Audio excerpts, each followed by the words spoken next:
Hey, welcome into the program. Joel Klatt here. This is the Joel Klatt Show. Super excited for today's episode. Remember, always subscribe to the show, rate, review us, do all that good stuff. You can follow us on social at Joel Klatt. But as you see, we are being joined by not only a great friend, but one of the best in the business in covering football, talking about football, analyzing football. He is Daniel Jeremiah, the lead draft analyst for NFL Network, and all around one of my favorite people in this entire industry. So DJ, I appreciate you coming on, man. How you doing? I'm doing great. I just to clarify, when I'm asked about you, I always say you're my favorite person in the industry. I always say you're the best. I don't use this one of the best, one of my favorite people. Like, how many people in this group that you put me in right now? Good night. You know, you're one of one, one of one, DJ. You are the go-to, not only for me, but for a lot of people when it comes to the draft. And we just got done watching you and Rich, the conversation for hours on end over the combine. The combine, man, and this is the time of year where everyone starts getting heated up and we start talking about risers and fallers and everything like that. But the first thing I wanted to start with was just your overall feelings about the combine. I know it's exciting for you, but do you value it in the same way that fans value it for on-field workouts versus everything else that happens? Well, it's a great question. I think there's kind of a movement right now, and you see it, and you hear whispers about it, and you hear the term World Olympics, right? That's the popular phrase that people like to throw out there. And the games are over. So, anything that happens between the end of the season and the draft, you guys are just falling for it. You guys fall for this every year. You go watch these guys work out. It's not real football. What are you doing? And I push back on it because I do think there is value with the combine. Obviously, there's this stuff that everybody knows. The medicals are huge. They get the information there from the doctors. That's going to cause more movement on a board than anything else. Getting your physical there at the combine. Getting a chance to visit with the kids, the teams having that opportunity to get that up close one-on-one encounter with somebody, that can help in an evaluation. But I think on field, the way I always like to say it is I like the combine for kind of help you separate clumps. In other words, I'm not going to compare the guy that was my number one corner on my board versus a guy who was my 40th corner on the board. Like, there's not going to be that movement there. What I might say is, I've got 3 or 4 corners they're like in my third round range. I have the exact same grade on them. There's 3 guys, and when you watch them move on the same field one after another, not only watch them run, watch them work out, that can maybe be that little separator for that little clump of 3 guys. I think that's where the combine is valuable. You know what? That just gave me an idea, and it's a great idea. Rather than alphabetical, we should clump the guys in kind of projected range. Watch the quarterbacks that are projected, in the sub tier in one corner, so on and so forth. That now I'm into so it. I would love that. You have a committee to be able to vote on the players. Yeah. It's like kind of how they do like high school playoffs. A lot of times it's not necessarily what school you come from. It's kind of what type of year you're having. Okay, you guys are in the open division this year. I like that. I think we're really workshopping something here. The open division. I will tell you, I'm so it just kills me when I see guys like Voorhees or Wanya Morris, come up with it. It's just like, gosh, especially because remember now, where I come from, everyone's trying to devalue bowl games. Mm-hmm. And in my mind, I'm like, hold on, isn't a bowl game even more valuable than running and doing a 3-cone drill at the combine? Now, maybe it's not for some of the NFL circles, but it is for me. And that's why, this year I was just like, I was heartbroken for those kids because that's gonna make a difference, as you know, right? Like in their, because availability is something to NFL franchises. But I was bummed out. But I'll say that on that too, and I feel terrible for those guys. But there's more guys that got hurt in training since the season end than got hurt at the actual combine, and we'll see it every year. I mean, we'll see it in NFL. You hear about a non-contact injury, over the summer when guys are just out there running routes with their, trying to get ready, running with their guys, and you have injuries. It's part of it. There's going to be injuries whether we're playing games or working out. It just sucks for those guys. So Indy is so much like, and I wasn't there this year, but it's a fun experience, not just because of the combine, but because of, and not just like, oh, you go to dinner. Yes, you go to dinner, but you hear the whispers. Yeah. The combine is unbelievable for the whispers, right? And that's generally gets leaked out, and that's where guys get their information of like risers and fallers and who's showing out and so on and so forth. But I would love for you to bring us like a name that you heard whispered around those executives in the NFL over dinner at St. Elmo's, so on and so forth. Yeah, I'll give you two guys that I actually really liked when I watched them. Who I felt like these two individual players have not gotten a lot of juice. Maybe I should have been talking about them more. And then they had, talking to folks there, there's love for them amongst NFL teams. And then they backed it up with great workouts. And they're two guys that you've seen plenty of. One is Marvin Mims, the wide receiver from Oklahoma. Was just a really good player.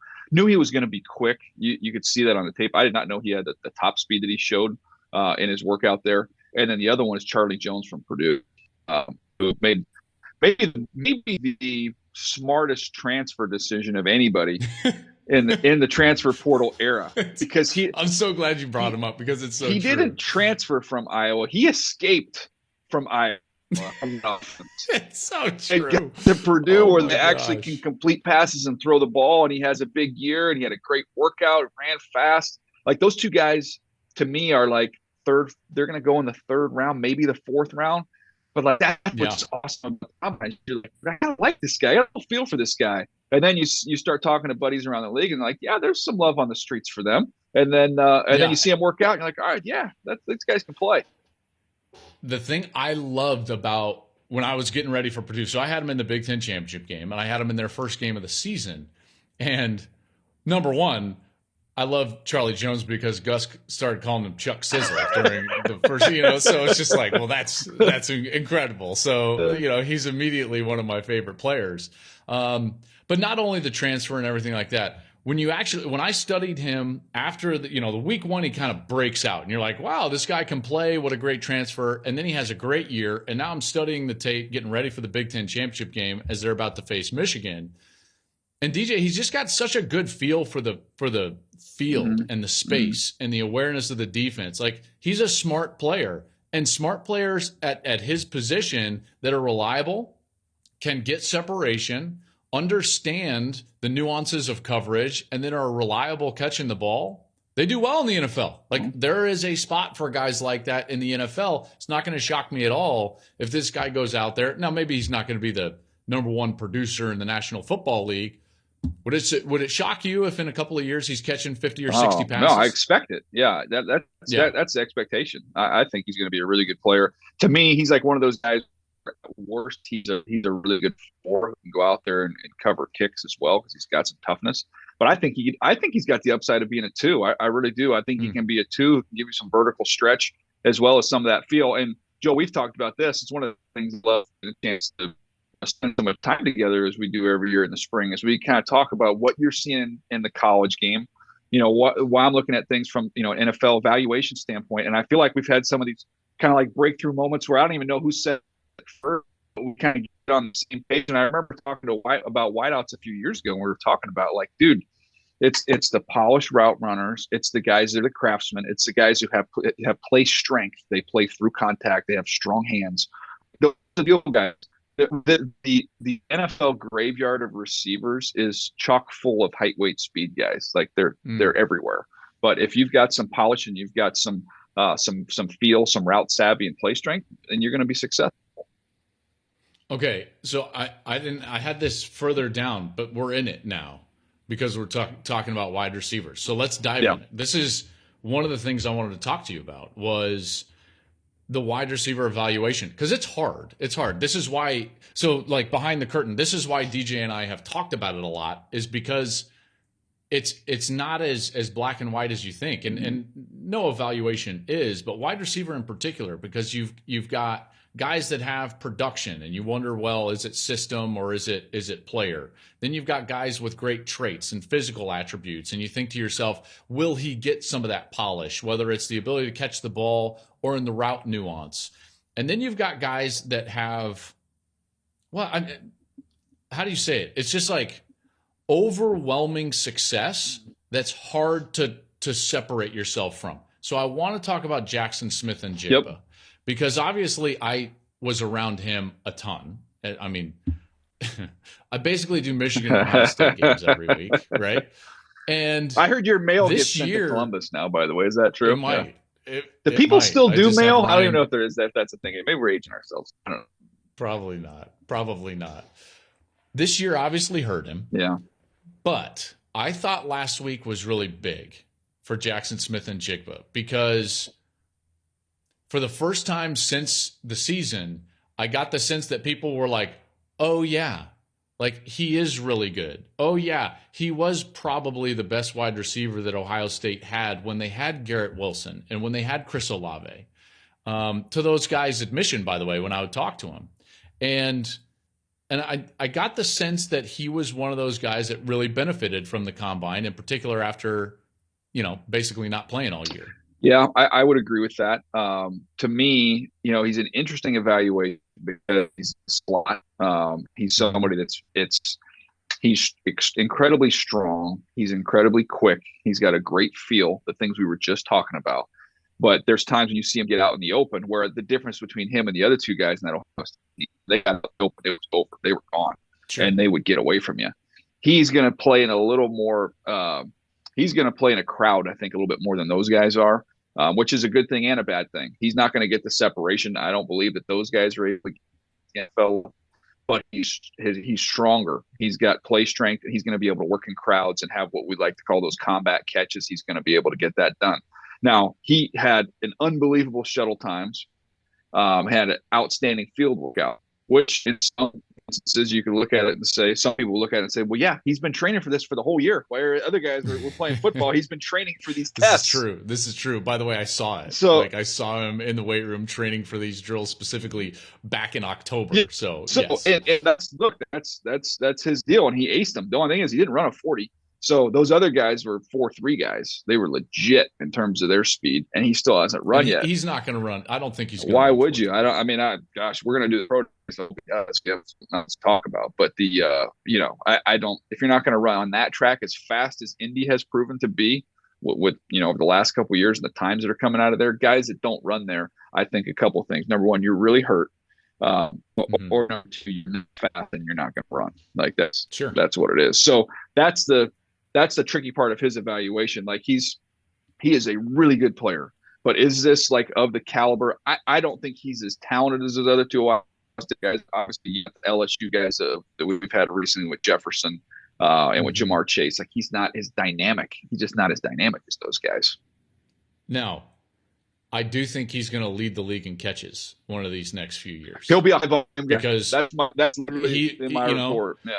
Right? Like he's in the Cooper Kupp mold a little bit, but stronger. I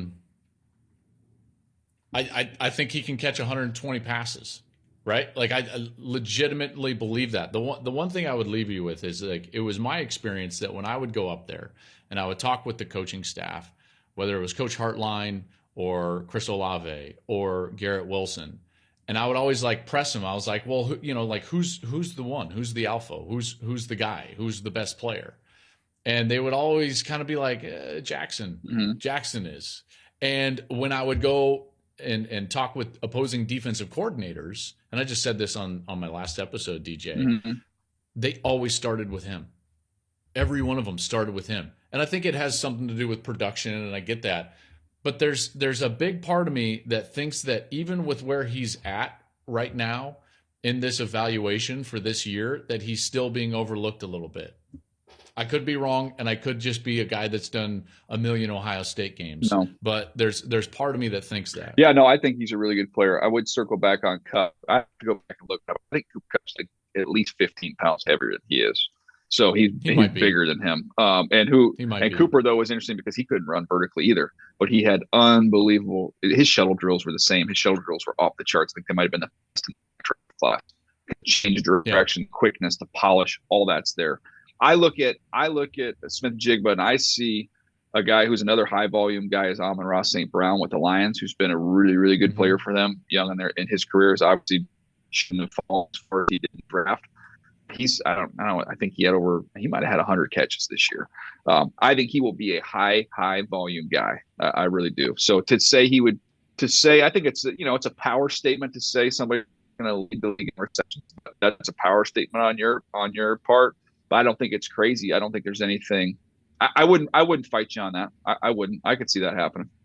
We'll get ready because you're gonna hear. Can I just bring up the obvious real quick though? Sure. If you look at a background here, you'll see there's some greenery that I've got. You've got nothing back there. I mean, where's your greenery? Get a plant for crying out loud. Can we get some color back there? At it. Look at. Did you see it? No, it's out of the shot. There's a plant right there. Put it in the shot. Now it's in. Look. Do you see it? No.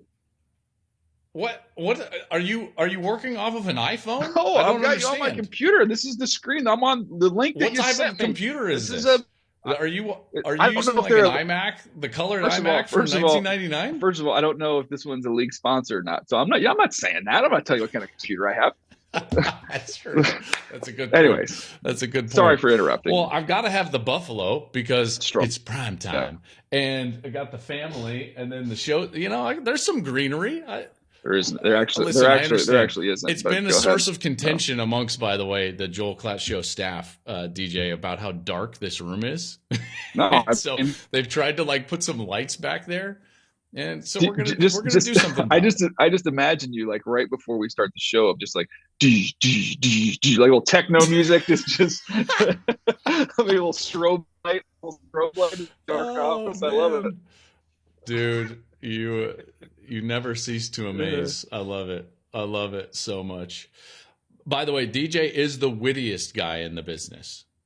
Every time I'm ever on any show with him, he always says things, and I'm just like, I've got nothing, because you just stone me with some sort of pop culture reference so. Yes, wittiest guy in the business. I didn't even say one of. But that was very nice. But pop culture, let's be specific here. Up until 2000, okay. So, pop culture after 2000. That's about where it ends. That's about where it ends. Yeah, then you start getting into.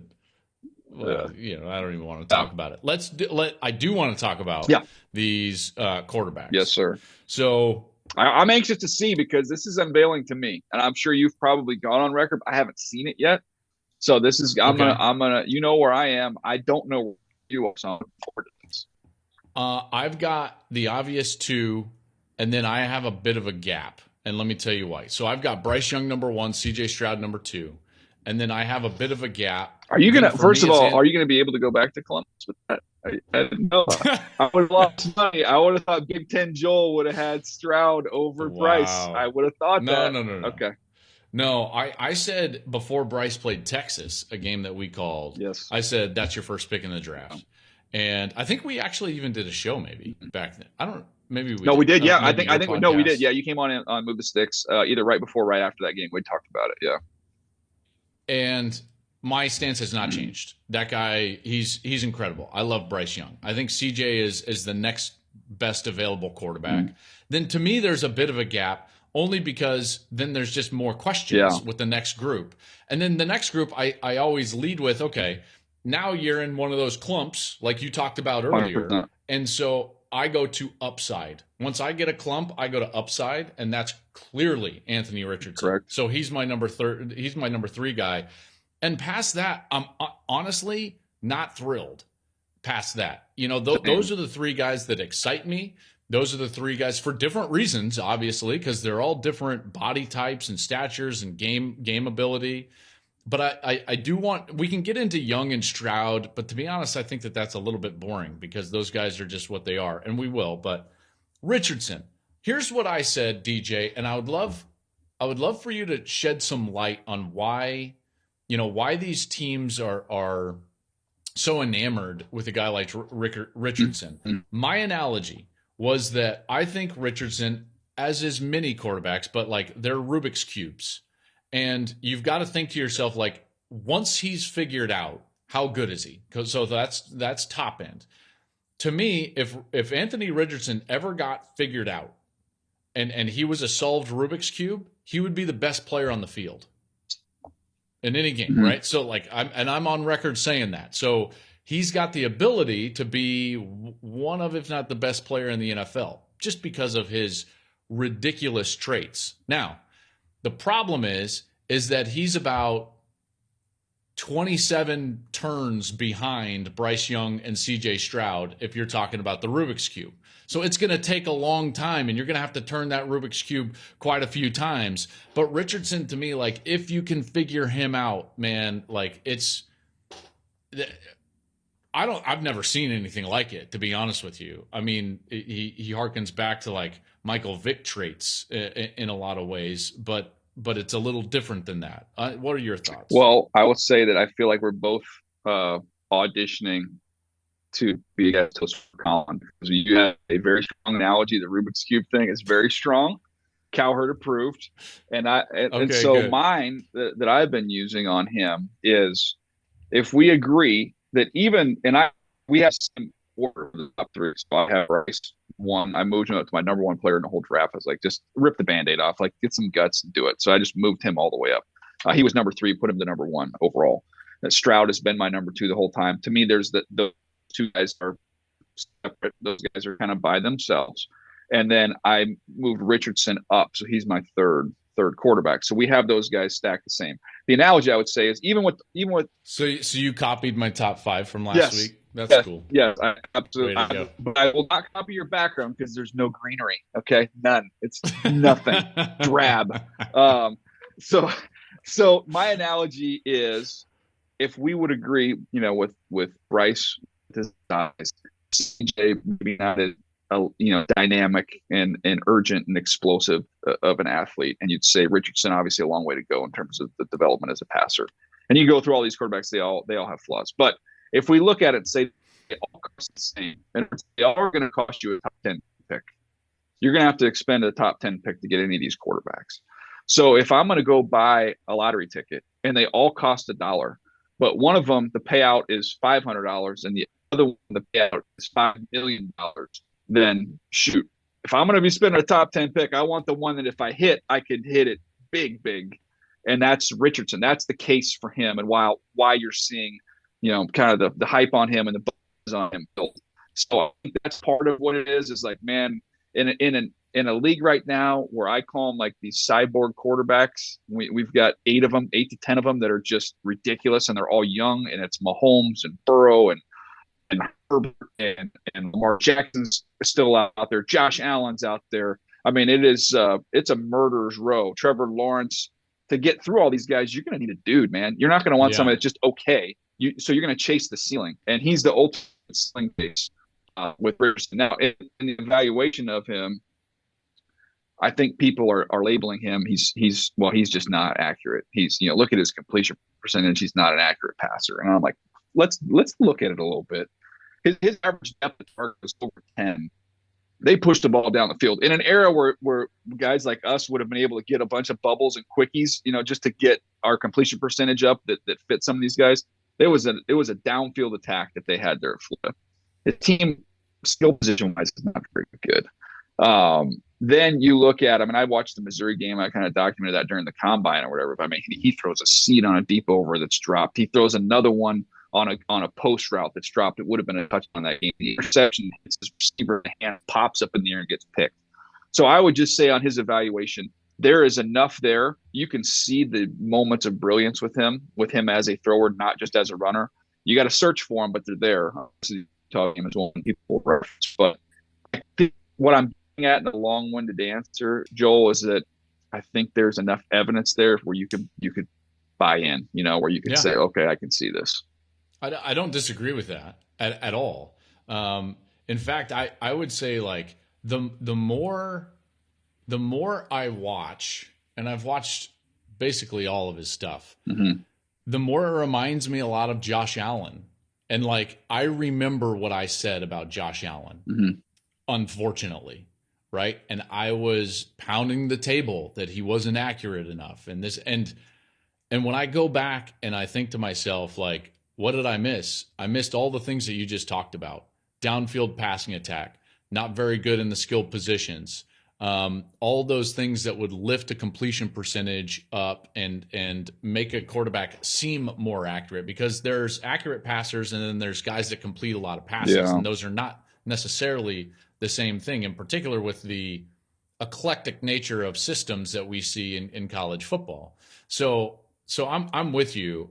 It sounds like to me, with your analogy, it sounds like you think that he might even be selected before one of the other two. Is that a possibility? I would not be shocked if we come through the whole process and somebody just says, we're going to go for it, caution to the wind, and we're just going to do it. If he was the first quarterback, surprise, maybe surprise, I would not be shocked. Because I think all these guys have flaws. This is not a year where, with Trevor Lawrence or Joe Burrow, Andrew Luck, like those years, there was no debate. Like you try and manufacture like, oh, is it Andrew Luck or is it RG3? But I mean, if you pulled 32 teams, they all had Andrew Luck as the top guy in that draft. Sure. We don't have that this year. So you think there are teams with Anthony Richardson as their top guy? I know two teams of talking to two general managers of teams that don't need quarterbacks. So they're not doing the deep dive. They've got real dudes, and they had him as their second guy. And then I had a third general manager who also has a quarterback who had texted me a few days ago and said he's just doing quarterback, just doing. And he's like, I just watched Richardson. I could see him. I could see somebody doing that. I could see him being the first guy. All right, last thing on these quarterbacks, and then we'll move on and try to go a little quicker because I want to hit on a couple of other things. But, DJ, two things. One is the trend in the NFL is guys polishing and completing themselves. And, like, some of these, quote, projects that in the last 4 or 5 and 6 years that I've sat there and been like, I don't know, I just don't see it. You've got to control the game from the pocket and so on and so forth. They're working in the National Football League, right? Like we are seeing guys mature and progress and work out, I think on a much greater ratio than what we've seen previously. And part of that is what we've heard from some of the old guard. We've heard it from Aaron Rodgers. We've heard it from Tom Brady in the fact of like, the game has regressed a little bit down to like more of a college game. The rules have allowed the game and the passing game more specifically to regress, where a quarterback doesn't have to think about everything that he used to think about in terms of protecting receivers over the middle and so on and so forth. I think both of those trends are why I wouldn't put it past someone taking Anthony Richardson, in the top 5 and being like, listen, we think it's going to work out, and he doesn't have to be what a quarterback had to be 10 and 12 and 15 years ago. I would also say, to me, it's just purely the mobility. Like if you look at Josh and you look at Jalen Hurts, two guys who needed polish as passers, right? First of all, those guys played a lot of football. They had played a good amount of football in college, so at least there was that. With Richardson, you don't have quite as many snaps there. But you had guys that needed to progress as passers. And the way I look at it is if you're raw as a passer, you better have the legs to buy you time. If you look at guys like Zach Wilson, hasn't worked out for the Jets. Well, Zach Wilson still needs to be developed as a passer. But unfortunately, even though he's a good athlete, he can't physically stay healthy to run like that. And he's not at that level of athleticism. Man, to me, it's like Richardson, if I'm a scout in the room, I'm like, guys, we can run him 16 to 18 times a game. He's 244 pounds. We can't do that for 10 years, but we can do it for the first 2 years while he's developing, learning, and growing as a passer. We can be in games. Now, I know that the Bears didn't, obviously they're picking first. They didn't win many games, but they're in games because of Fields' ability to run. Yep. And that's my whole thing with what do they do with Fields? I'm like, well, look, you're making it this part. You want him the time now. Now it's time for him to deliver. But he did his part early in his career, so I'm going to use my legs, and we'll be in games just off my legs. Okay, let's go. A couple more position groups that I want to touch on. Yep. And really just one player in this group, running backs. Bijan, you've got him number 3. So those of you that don't know, DJ just released his third 3.0 top 50 players available in this year's draft. Yes, Bryce Young did move up to number 1. Will Anderson was number 2. And then Bijan Robinson, running back from Texas, went all the way up to 3 post-combine. I've loved Bijan for a long time, so I'm with you. I'm a big believer in Bijan Robinson. We haven't seen a running back get taken up that high in the draft DJ, since Saquon Barkley. Take me into like why you love Bijan Robinson. Well, I first of all, to get around the running back discussion, I just said because if you're just going to take a running back who's just a running back only right now, I can get, I'm not going to fight that fight on that one. I get the argument. But when you get somebody that can make plays and you get him, you can put him in the slot, you can put him out wide if you want.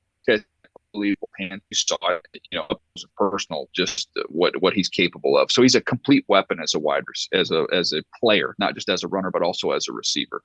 He's as good as at his position as we've seen over the last 10 years. You go back to I put him in the same class as Saquon. I put him in the same class as Christian McCaffrey. These are difference-making players, not just running backs. I'm 100% with you.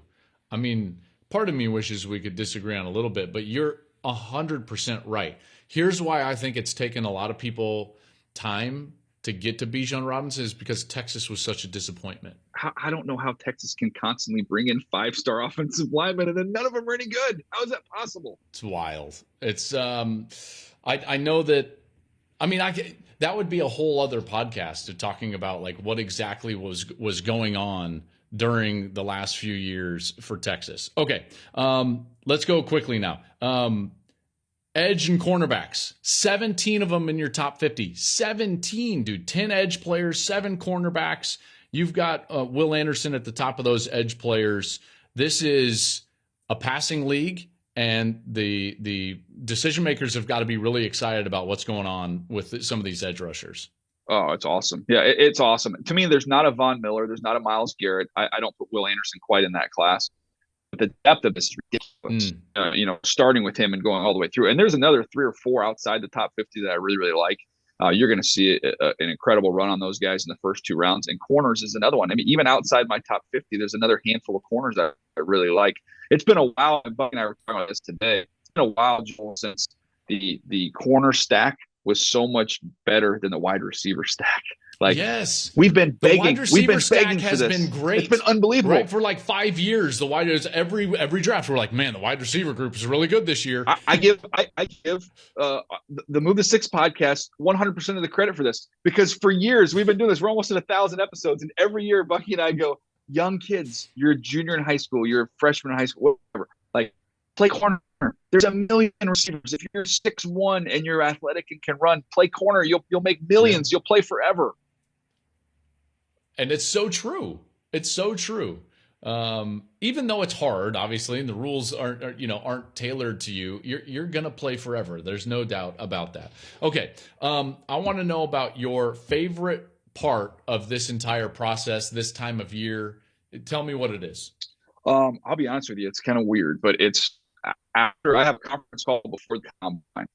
So before the combine starts, I'll have a conference call, and there's a ton of folks on there. And you're going to get field questions from college football fans or writers from cities. You're going to have NFL writers. You're going to have people asking about the needs of the Detroit Lions. And then the next question is going to be, tell me about the Cincinnati players in this draft.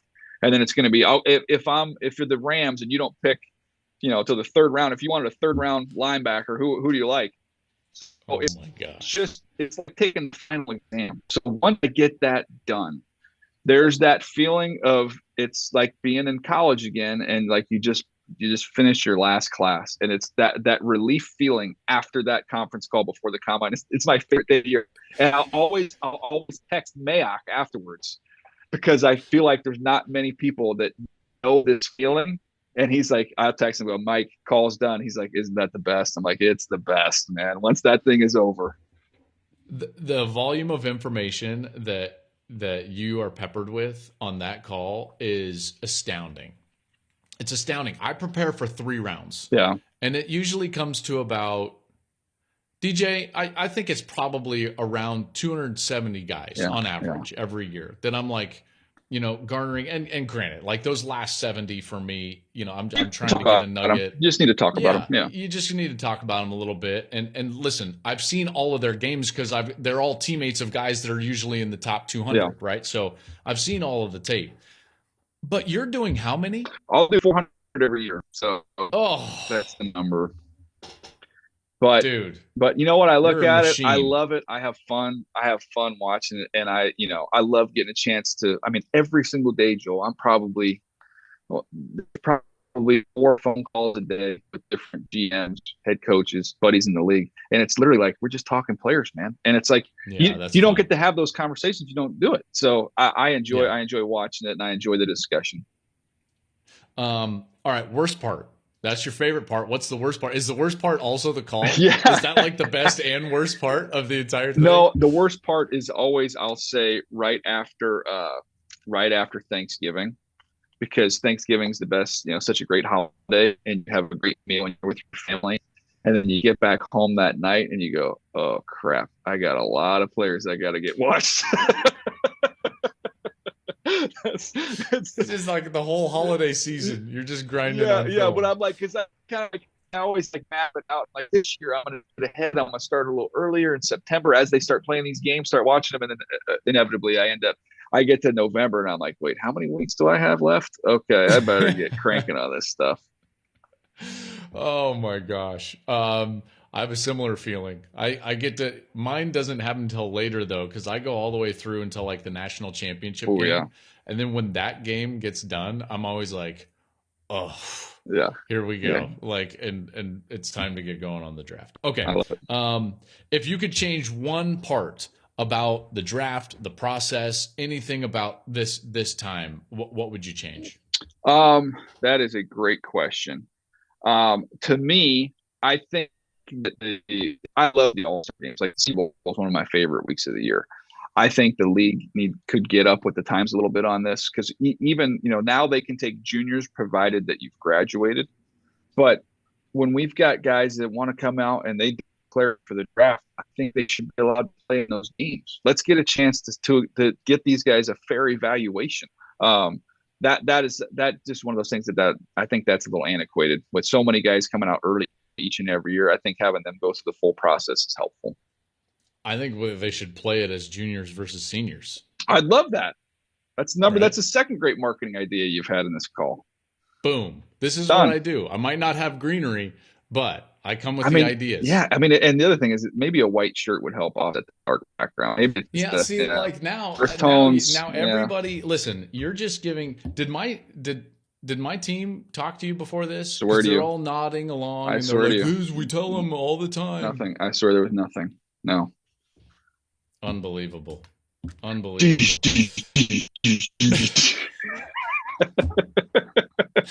Oh, Daniel Jeremiah. Find him on Twitter at @MoveTheSticks.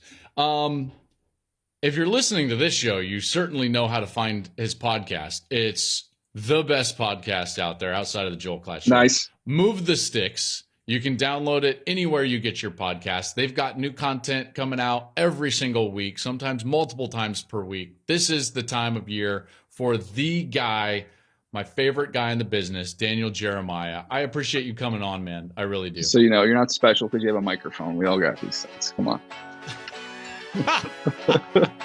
See what I mean? You're in for it. You bring DJ on and you're going to get all the wit. I appreciate it, man. Thank you for your time, brother. I appreciate you, man. Look forward to catching up. All right. There he goes. Daniel Jeremiah. Catch us coming up next week. New Joel Klatt Show. Remember, follow us at Joel Klatt Show on social media. Download, subscribe, and rate and review us. And we appreciate you listening.